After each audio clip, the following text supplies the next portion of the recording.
Welcome to another episode of What's the 411 Sports. I'm Naomi Grey. I'm Gregory Alcala. And I'm Dexter Henry. We would like to give a big warm welcome to Dexter Henry. He is a News 12 contributor as well as a Nets Daily contributor. So good to have you, Dexter. Thank you. Glad to be here. And I'm glad that you guys are all tuned in. We're going to go ahead and get into what's popping, and I'm going to start off with the New York Liberty. Yeah. The New York Liberty are still holding it down in the Eastern Conference with the number one spot, but unfortunately they're experiencing a little bit of trouble. They experienced a loss against the Indiana Fever. This is their third time this season losing to them, in a row. And they lost by just 1 point, but it was a difficult battle. They trailed by 12 in the first quarter. But, of course, Tina Charles and Epiphany Prince was the team leaders as they've been doing the past few games. Sure. Mm-hmm. Tina had 18 points. Epiphany had 15. But rookie Brittany Boyd also had 14 points, and she's been scoring in the double digits for, 3 out of 4 of the past games. So the Liberty are holding it down, but they are experiencing trouble, and I'm hoping they overcome it because if they want to get to the playoffs, they need to be playing at a top-notch level. And they've been holding it down, so everybody's so excited, Liberty number one, Liberty number one. Yeah. But it's important that they remember that they need to win to be number one and continue to be number one. So hold it down, Liberty. You got a few more games. Crossing my fingers they get to the playoffs and kill it. Yeah, no, that's good for them because it's the first time, in a long time, they actually had some responsibility in being a solid team. Right. They haven't won like this since 2010 when they were 22-12. Yeah. But it seems like this season they just put a good collection of players together. You got Epiphany, you got Essence Carson, you got Tina Charles, and you got Swing Cash. So it's a good group they had together, and they just going through the pains of being a top tier team. Not everybody makes it there. In green pastures, you got to go through some troubles to get there. So they're learning what it's like to be a top-notch team. Yeah, they've got a nice balance of veterans and young players. See that the rookie that's contributed there. But anytime that you're at the top, everybody's gunning for you now. So that's what a team has to learn on the way to winning a championship. Absolutely. Is how to win down the stretch. They've got the talent to win, and it's very nice to see them having a great year. Yeah. With everything that went on at the beginning of the year with Isaiah Thomas, taking over the team and all that. So now that they're winning, this is good. It's been a nice distraction away from that. Hopefully they get some more media coverage. Exactly, and this is the best the team has done in New York Liberty history. So it's looking very good for them. But like you guys said, they have to keep it up. They have to maintain what it takes to be number one, and I think they will. I just still feel like they're doing so well, and there's still not enough media coverage. It's a New York team, and New York is supposedly big on sports, and it's women's basketball, and it needs to be covered way more. That's just how I felt. We talk about this a lot, but it's the fact that it's not just the New York Liberty that doesn't get enough, sports coverage. It's women's sports in general. Right. You don't see the, the YouTube clips of, she's a top tier basketball prospect and these are her highlights. You don't see I think last year was probably the first time they had a Jordan Brand All-American Girls basketball game. So it's things like that. Those things count. And when you see, you got Ball's Life channels, you got all these channels full of top tier prospects, they're all men. Yeah. You don't see, girls, put out there on that kind of level. I think it starts from the bottom. That's where it starts. We have to look at why this is going on, and some of that has to do with the fact that I think there's still a stigma around a lot of women's sports, including women's basketball, where sponsors don't want to get involved. Look, I'm a huge basketball fan. I love basketball.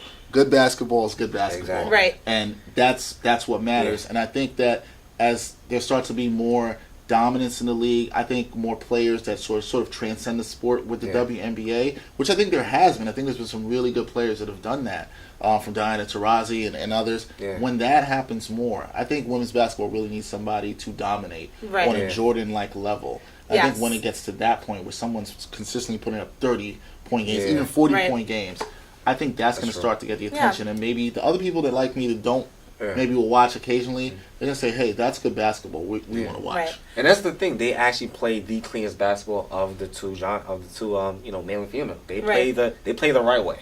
Exactly. Very fundamentally sound. Exactly. Yeah, I think it's, up and coming, and hopefully they do get more coverage. But you have some more stuff about the New York team, the Mets. Yes, so we got to talk about some baseball.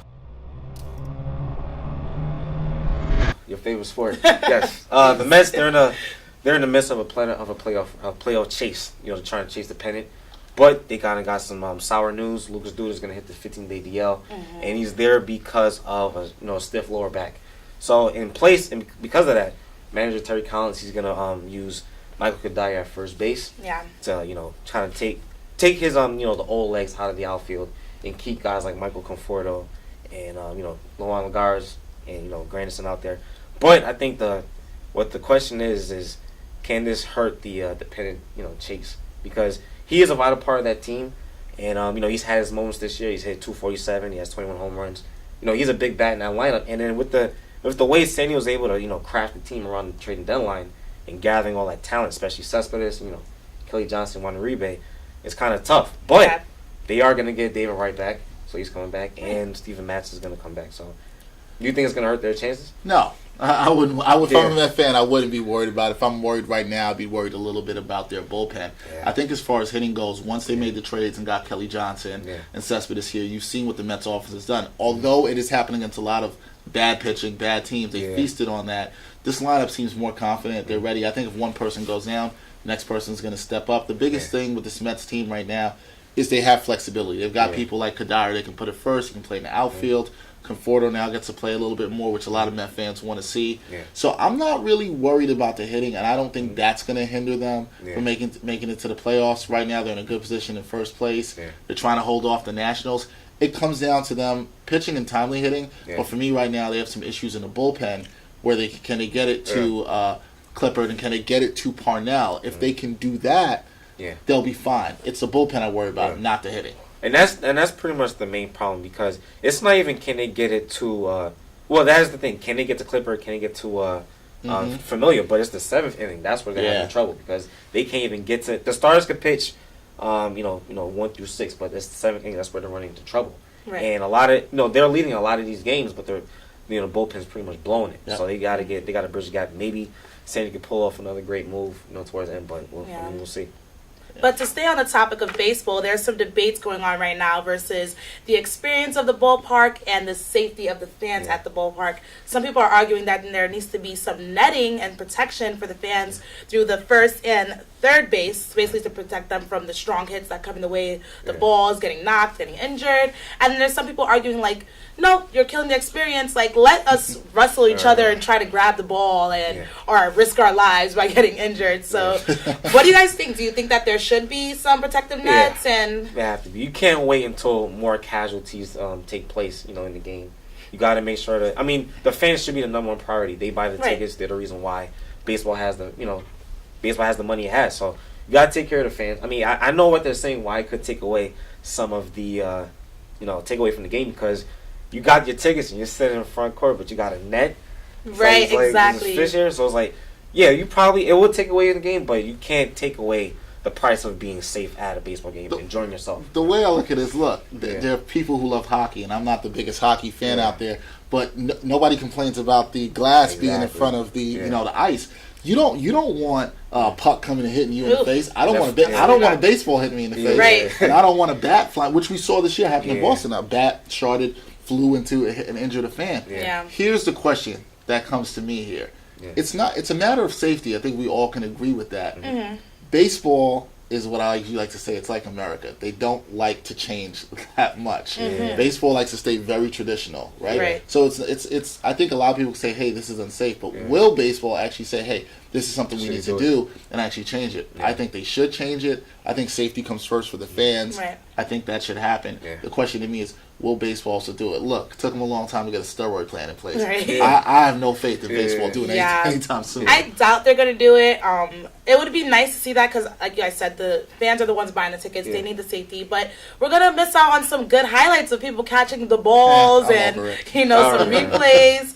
But maybe we'll get you to watch baseball. Yeah, that's what it is. I don't know about that. It took them ages just to get instant replay. That changed the outcome of the game. So that should have happened soon. I wouldn't expect anything anytime soon. No? Right.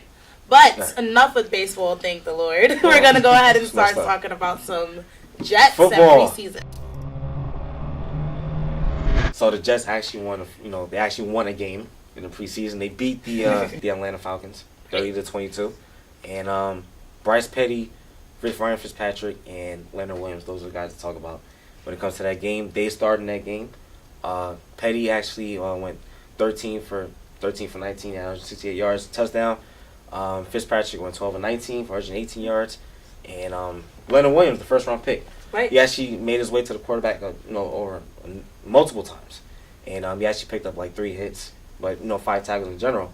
And it's not about them winning the game, but it's about the fact that these are 3 guys that they're going to be really significant to the team in the most recent days because Geno Smith is out. He's out 6 to 10 days. 6 to 10 weeks. Yes. We know what happened with that. Days, right. He got knocked out, so you know what happened with that. And then you have Muhammad Wilkerson. He remains to be unsigned, so we don't know what's going to happen with his future. So that's why a guy like Leonard Williams and flashing the potential he showed against the Falcons really get into the quarterback, at will. Right. I think these are 3 guys to look out for when the season starts. But the question that arises with the Jets is, what about their offense? Their offense still looked troublesome in that game. Yeah. And mostly the offensive line. I thought the offensive line looked very shaky in that game. Mm-hmm. That's my big question with the Jets right now, besides the fact that we don't have any confidence of who's playing at quarterback. Mm-hmm. Fitzpatrick didn't look bad. Yeah, he was a game manager. He was a game manager, which is what the Jets need him to do. My concern is with the offensive line. I think the Jets are a very talented team. Right. Across the board. If you look at the team, the roster, they're playoff ready. Yeah. It's just who's playing quarterback, and also how's this offensive line going to play. On the defensive side, like you said, Greg, when you have a stud like Leonard Williams who could fit right into that D-line, especially with Sheldon Richardson being suspended for 4 games, this is so big to see him have that kind of performance that he did in the preseason. They're going to need that on the defensive end. Yeah. My only concerns right now, besides the offensive line, on the defensive side of the ball, is them covering receivers. Antonio Cromartie has struggled. I've heard a lot about that with him in training camp. He struggled in the games to cover and tackle. Well, guys, they're going to be fine with Revis. Yeah. But we got to see what they can do. So there's some question marks for the Jets, but they're coming along. Preseason game number 2. I'm confident in my game green. I think it's going to be all right. I'm not. Not confident? I'm not. It's not easy being green. Right. But some more football news. Devon Still's daughter, Leah Still, was able to get the cover of the most famous Wheaties box. As you know, many Olympians graced this cover, as well as various athletes. Yeah. And General Mills felt that this brave little girl deserved her own cover.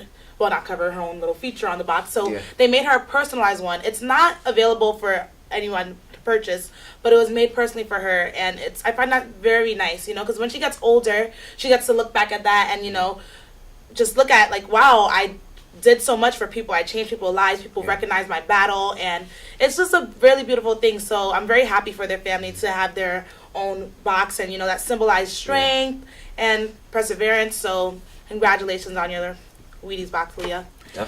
But when we come back, we will be getting into stories that are flying under the radar. So stay tuned. Traditional light bulbs actually generate 9 times more heat than light. Switch to energy-saving bulbs. Saving energy saves you money. Welcome back to us, the 411 Sports. We are now getting into stories that are flying under the radar. So, Greg, what do you have for us? Got basketball. Yes. Ricky Rubio, Minnesota Timberwolves point guard. Baseball. Minnesota Timberwolves point guard Ricky Rubio. He has some kind things to say about his teammate Andrew Wiggins. And in a conversation with Rappler.com, he thinks that Andrew Wiggins can win the MVP award one day. And this is what he had to say, and I quote, "Wiggins is a great player. He fit in this league very well since day one.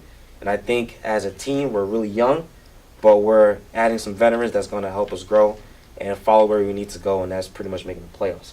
And he also said that, Wiggins, of course, he won the Rookie of the Year last year.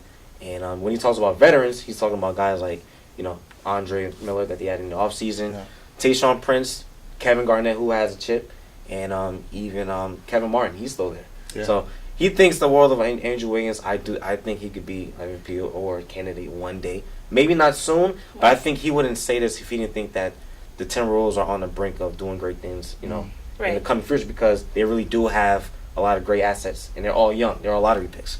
You got Zach LaVine, you got Andrew Wiggins, you got Anthony Bennett, who showed how great he could play, especially in the Pan American Games. I know the competition is not that great, but after being labeled a bust, he finally showed that he can play some ball. Right. I don't know. I definitely agree with him because Andrew Wiggins had an outstanding rookie year. He also was the MVP of the Rising Star Challenge for the All-Star weekend. So he averaged 22 points for that game. So he was killing it this season. And of course, maybe not next season he's going to be the MVP because he still has people like Kevin Durant and still Steph Curry, and there's other players that still have to get this MVP or reaching to get it. So he has some more years on him, but I definitely see him being the MVP of the league one year. Yeah, I think he's got a ton of potential. Right. I think sometimes the word great thrown around too loosely nowadays. And I think Andrew Wiggins is a very good player.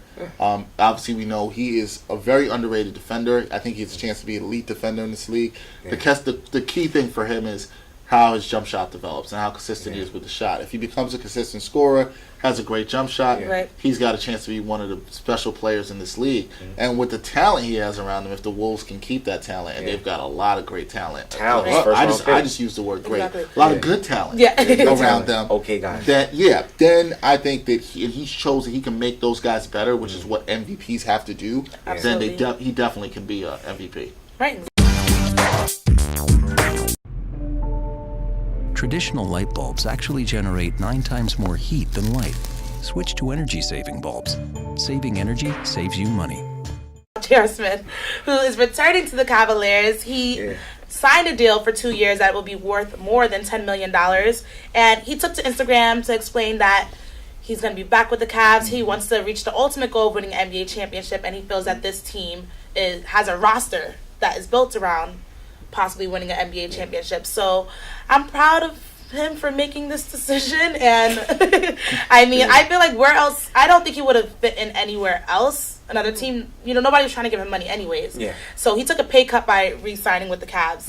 But I think that, I don't know, with him, he was doing well just the regular season after he was signed in January, but everybody's talking about his performance in the finals, whole season. That's why everybody the actual finals. Like during the Eastern Conference finals, he was doing great, exactly. But against Golden State, he wasn't doing too well. He was only averaging about like 11 points per game, and he definitely went downhill. But he has confidence in himself, and I feel like that's the main thing in basketball. Like you need to have confidence in yourself, and then also the people surrounding you need to have confidence in you. And I feel like James is happy with him making that decision. They obviously built a relationship; they're closer, so it's like it's a brotherhood. So when you have that backing you up, it's gonna build you up, and I feel like he could be a better player than he has been in the past. Not with the Cavs. I mean, JR is an enigma. You never know what you're gonna get from him. If you look at his season a couple years ago with the Knicks, he was great. He was driving. He was mixing up his shots. He was actually playing defense. J.R. Smith was playing defense. And when he's done that, he's been locked in, Naomi. He's looked really good. Right. That's the good JR. And then comes like what we saw, and he was great in the Eastern Conference Finals. People forget that too. Against the Bulls, he was amazing. Right. Then comes the bad JR in the finals. He's taking ridiculous shots. You're like, what is he doing? Right. You don't know what he's doing. But I think that bringing him back as a guy who can score off the bench, right? Even though you don't know what you might get with him sometimes. Exactly. That was good for the Cavs. Their bench is strong. They've got some good players now. I know Greg and I have talked about their roster now. They've added Richard Jefferson. They've got Mo Williams. They've got some good players on that bench. So right now, I think the way the Cavs are situated, we're bringing JR back. And another thing to note is JR, because of his bird rights with re-signing this with the Cavs, he has a no-trade clause. So now he has the ability to stay in Cleveland and veto any trade that may come. But I think this Cavs roster is strong. I think it's better. It's not as limited as it was last year. And they've got to be the favorites to come out the East, right? I mean, I definitely think so, but here's the thing. If JR has too much responsibility, then that's the problem. And that's what happened in the finals. That's why he got exposed. Because, I mean, he averaged 11.6 in the finals, but I didn't see it. It didn't look like he did. And then when you have Klay Thompson, who didn't have a great finals either, but he made basketball plays. Like, you can tell that he was using his basketball IQ. J.R. Smith failed to do the same. I think that's why he lost out. That's why the Cavs were pretty much his only, it was a default they had to go back. Because, I mean, after a flawless sign with the Knicks, there probably wasn't any, a lot of good options out there to begin with at shooting guard position. So, I mean, I think that's the reason why he's back there. Right. And then continuing with the Cavs, there's more news with them. The Cavs are actually thinking about trying to reduce Kyrie Irving and LeBron James minutes going into this season. And it's definitely because of the fact that Kyrie's coming back from knee surgery, and LeBron's coming off of playing 9 straight years in playoffs. That hasn't missed a postseason since 2005. And the Olympics he played exactly. Twice, too, that's fair. So he doesn't get any breaks. Last season he was actually ranked 5th according to ESPN at 36 minutes per game. So he's one of the league leaders. But my thing is, they signed Mo Williams. You said that, and he signed Richard Jefferson. They think that signing 2 guys like that can help reduce those minutes. But my problem is, the league wants to see LeBron James play. He is the premier guy. And then you have the fact that they're one of those teams that, everybody's projecting to be them on the top. Right. You can't get to the top resting guys, especially in the beginning. They have to be out there and put the groundwork first, and then maybe take breaks later in the season, like how the Spurs do it. Yeah. You know, you build momentum, you create that giant lead, and then you give them some time off. But I just don't see how they're going to be able to give them time and rest them during the season because, I mean, yeah, they have a great roster, but they don't go to, you know, the heights that they want to go to without, you know, LeBron and Kyrie, Exactly. even if Kevin Love is there. I feel like even though they do want to cut their minutes, that's not going to happen. Let's be real. Like you said, like the league, people want to watch LeBron James play. And I don't even know how LeBron will feel about his minutes cuts. He wants to be out there playing. He wants to show that he's a dominant player on the team. And he's can be there. Exactly. He's coaching while on the floor. You know what I mean? While playing. So I don't think that's going to happen. It'll be nice to see happen. It'll be nice to see more people have more minutes and stuff. But will that happen? That's debatable. It'll be very interesting. Right. I don't know how LeBron feels. I think LeBron's got to start thinking about, as he gets older, how his body needs to be treated. But it falls, you make a good point, Greg. It's about how you manage those minutes. And a lot of that falls on David Black. Right. How is he going to manage those minutes? Popovich does Greg Popovich, head coach of the Spurs, he does an excellent job of resting his older players. Now, we're not, you know, LeBron isn't at the ancient status that Tim Duncan is, but he's at that point in his career, he's in his early 30s where he has to start looking at how he's going to use his body. So we'll see what LeBron can do here. It'll be very interesting how those minutes are managed. Exactly. And you got some Nets news for us, don't you? Yes. The schedules were released for, you know, the upcoming next season, and they got some big playoff. They got some big games to start the season. First game, they're playing the Bulls. December 6th, they're playing the champions, Golden State Warriors. And then you have, you know, a number of, you know, games coming down the line. December 26th, they're playing the Wizards. They got the Minnesota Timberwolves on the 20th. And they got Oklahoma City on the 24th. I think one of the biggest games is when they play the Cleveland Cavaliers. Of course, you know, they were the Eastern Conference Finals champs January 20th.